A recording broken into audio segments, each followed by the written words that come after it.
नमस्कार दोस्तों, आप सभी का स्वागत है। राजा और उसकी दो पत्नियों की कहानी।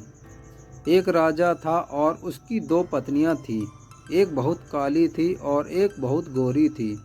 जो गोरी थी उसको अपने गोरेपन का बहुत घमंड था और जो काली थी वह बहुत भोली थी। उन दोनों में एक समानता थी, उन दोनों को कोई संतान नहीं थी। राजा बहुत दुखी रहता था क्योंकि उसको लगता था कि मेरी भी कोई संतान होनी चाहिए। राजा अपनी दोनों पत्नियों से बहुत प्यार करता था, पर राजा की फेवरेट पत्नी गोरी वाली थी।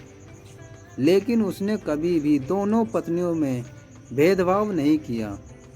राजा की जो गोरी पत्नी थी वह बहुत घमंडी और झगड़ालू थी।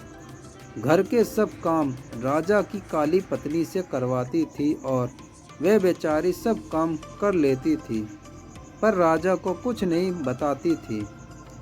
एक दिन राजा की दोनों पत्नियों का बहुत बड़ा झगड़ा हुआ और राजा की गोरी पत्नी ने काली पत्नी को महल से निकाल दिया।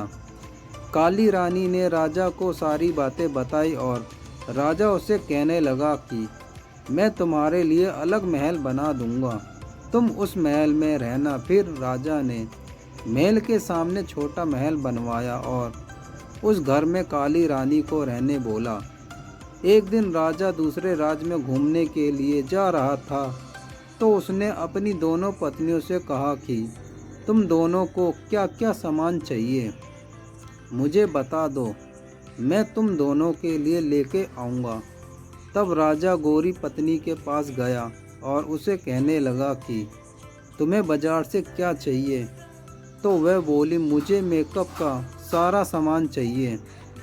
फिर वह काली पत्नी के पास गया और उसे कहने लगा कि तुम्हें बाजार से क्या चाहिए। फिर वह राजा से बोली कि मुझे एक छोटा बंदर चाहिए।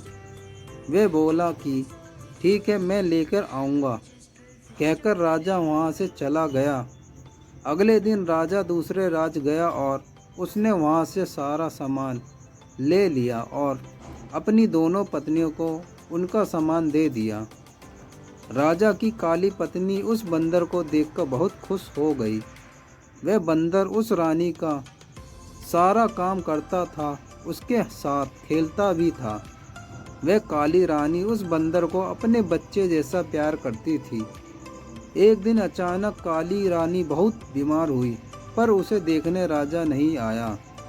बंदर को बहुत गुस्सा आया और वह राजा के महल चला गया। राजा से कहने लगा कि मेरी रानी माँ को देखने आप क्यों नहीं आए। बंदर के डांटने के बाद अगले दिन राजा रानी को देखने के लिए घर आता है। दवाई और खाने पीने की चीज़ें देकर चला जाता है।